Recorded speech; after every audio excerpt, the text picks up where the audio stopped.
Hi friends, welcome back to G K. ಕಾನೂಸ್ kitchen. ಇವತ್ತು ನಾನು ಬಾಳೆಕಾಯಿ ಪಲ್ಯನ ಮಾಡ್ತಾ ಇದ್ದೀನಿ. ಈ ಬಾಳೆಕಾಯಿ ಪಲ್ಯದ ರುಚಿ ತುಂಬಾ ಚೆನ್ನಾಗಿರುತ್ತೆ. ಮನೆಯಲ್ಲಿರುವ ಪದಾರ್ಥದಲ್ಲೇ ತುಂಬ ಈಸಿಯಾಗಿ ಈ ಥರ ಬಾಳೆಕಾಯಿ ಪಲ್ಯನ ಹೇಗೆ ಮಾಡೋದಂತ ನೋಡೋಣ. ಮೊದಲಿಗೆ ಈ ಬಾಳೆಕಾಯಿ ಪಲ್ಯನ ಮಾಡ್ಕೊಳ್ಳೋದಕ್ಕೆ ನಾನು 2 ಬಾಳೆಕಾಯಿನ ತೊಗೊಂಡು ಮೇಲಿರುವಂಥ ಸಿಪ್ಪೆನೆಲ್ಲ ತೆಗೆದು ಈ ಥರ ರೌಂಡ್ ಶೇಪ್ನಲ್ಲಿ ಕಟ್ ಮಾಡಿಕೊಂಡು ಉಪ್ಪು ನೀರಿಗೆ ಸೇರಿಸಿ ಇಟ್ಟಿದ್ದೀನಿ. ಈ ಥರ ಉಪ್ಪು ನೀರಿಗೆ ಸೇರಿಸಿ ಇಡೋದ್ರಿಂದ ಈ ಬಾಳೆಕಾಯ್ದು ಬಣ್ಣ ಬದಲಾಗಲ್ಲ. ಹಾಗೆ ಬಾಳೆಕಾಯಿನ ಕಟ್ ಮಾಡ್ಕೋಬೇಕಾದ್ರೆ ವಿಡಿಯೋದಲ್ಲಿ ನಾನು ತೋರಿಸ್ತಿದ್ದೀನಲ್ಲ, ಇಷ್ಟು ದಪ್ಪ ಪೀಸಾಗಿ ಕಟ್ ಮಾಡ್ಕೋಬೇಕು. ಹಾಗೆ ತುಂಬಾನೇ ತೆಳುವಾಗಿ ಕಟ್ ಮಾಡ್ಕೊಂಡ್ರೆ ಈ ಬಾಳೆಕಾಯಿನ ಬೇಯಿಸಿದಾಗ ಪೀಸ್ ಆಗಿಬಿಡುತ್ತೆ.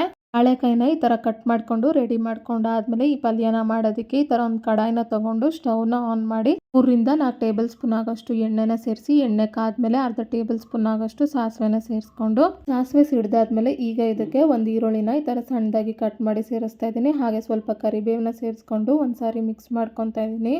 ಈ ಥರ ಮಿಕ್ಸ್ ಮಾಡ್ಕೊತ ಈರುಳ್ಳಿ ಎಲ್ಲ ಈ ಥರ ಗೋಲ್ಡನ್ ಬ್ರೌನ್ ಬರೋ ತನಕ ಫ್ರೈ ಮಾಡ್ಕೊಂಡಾದ್ಮೇಲೆ ಈಗ ಇದಕ್ಕೆ ಅರ್ಧ ಟೇಬಲ್ ಸ್ಪೂನ್ ಆಗೋಷ್ಟು ಶುಂಠಿ ಬೆಳ್ಳುಳ್ಳಿ ಪೇಸ್ಟ್ನ ಸೇರಿಸ್ತಾ ಇದ್ದೀನಿ. ಹಾಗೆ 1/4 ಟೇಬಲ್ ಸ್ಪೂನ್ ಆಗೋಷ್ಟು ಅರಿಶಿನ ಪುಡಿನ ಸೇರಿಸಿ ಒಂದ್ಸಾರಿ ಮಿಕ್ಸ್ ಮಾಡ್ಕೊತಾ ಇದ್ದೀನಿ. ಈ ಥರ ಮಿಕ್ಸ್ ಮಾಡ್ಕೊತ ಈ ಶುಂಠಿ ಬೆಳ್ಳುಳ್ಳಿ ಪೇಸ್ಟು ಸಹ ಈ ಥರ ಹಸಿ ವಾಸನೆ ಹೋಗೋ ತನಕ ಫ್ರೈ ಮಾಡ್ಕೊಂಡಾದ್ಮೇಲೆ ಈಗ ಇದಕ್ಕೆ 1 ಟೇಬಲ್ ಸ್ಪೂನ್ ಆಗೋಷ್ಟು ಧನಿಯಾ ಪುಡಿನ ಸೇರಿಸ್ಕೊಂಡು ತಕ್ಷಣ ಇದಕ್ಕೆ ಒಂದು 1/4 ಲೋಟದಷ್ಟು ನೀರನ್ನ ಸೇರಿಸ್ಕೊಂಡು ಒಂದ್ಸಾರಿ ಮಿಕ್ಸ್ ಮಾಡ್ಕೊತಾ ಇದ್ದೀನಿ. ಈ ಥರ ಮಿಕ್ಸ್ ಮಾಡ್ಕೊತ ಧನಿಯಾ ಪುಡಿನ ಫ್ರೈ ಮಾಡ್ಕೊಳ್ಳೋದ್ರಿಂದ ಈ ಪಲ್ಯ ಕಹಿ ಬರಲ್ಲ. ಅದೇ ನಾವು ಧನಿಯಾ ಪುಡಿನ ಎಣ್ಣೆನಲ್ಲಿ ಫ್ರೈ ಮಾಡ್ಕೊಂಡ್ರೆ ಕಹಿ ಬಂದ್ಬಿಡುತ್ತೆ. ಈಗ ನೋಡಿ, ಧನಿಯಾ ಪುಡಿನಲ್ಲಿರುವಂಥ ನೀರೆಲ್ಲ ಡ್ರೈ ಆಗಿ ಈ ಥರ ಫ್ರೈ ಆಗಿ ಎಣ್ಣೆ ಬಿಟ್ಕೊಂಡ್ಮೇಲೆ ಈಗ ಇದಕ್ಕೆ ನಾವು ಆಲ್ರೆಡಿ ಉಪ್ಪು ನೀರಲ್ಲಿ ಹಾಕಿಟ್ಟಂಥ ಬಾಳೆಕಾಯಿನೆಲ್ಲ ತೆಗೆದು ಇದಕ್ಕೆ ಸೇರಿಸ್ತಾ ಇದ್ದೀನಿ. ಈ ಥರ ಎಲ್ಲ ಬಾಳೆಕಾಯಿನೂ ಸೇರಿಸ್ಕೊಂಡಾದ್ಮೇಲೆ ಈಗ ಇದಕ್ಕೆ ರುಚಿಗೆ ತಕ್ಕಷ್ಟು ಪುಡಿ ಉಪ್ಪನ್ನ ಸೇರಿಸ್ಕೊಂಡು ಒಂದ್ಸಾರಿ ಮಿಕ್ಸ್ ಮಾಡ್ಕೊತಾ ಇದ್ದೀನಿ.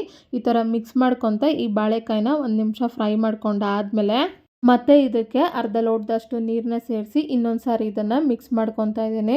ನೋಡಿ, ಈ ಥರ ಮಿಕ್ಸ್ ಮಾಡ್ಕೊಂಡಾದ್ಮೇಲೆ ಈಗ ಇದನ್ನು ಮುಚ್ಚಿಡ್ತಾ ಇದ್ದೀನಿ. 5 ರಿಂದ 6 ನಿಮಿಷ ಲೋ ಫ್ಲೇಮ್ನಲ್ಲೇ ಈ ಬಾಳೆಕಾಯಿನ ಬೇಯಿಸ್ಕೋಬೇಕು.